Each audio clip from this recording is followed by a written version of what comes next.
take the same strategy you took when you got your first agency, when you signed with your first agency. Why wouldn't you take the same approach? Well, a few reasons. One, you have more knowledge now than you did then. Hopefully, you've retained some things. So you have more data to work with to say what is a good agency, what's not. Number two is a second agency or a third or a fourth or whatever. It's not going to play the same role as your first agency plays for you for your modeling career.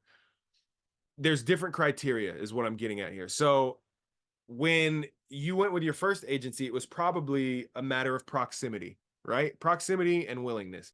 I live in this place. Let's look up agencies near me. Let's look at the ones that are near me that I might have a shot at being signed with. Let's go apply and see if I can sign with that agency. That's probably how the first agency signing went for you.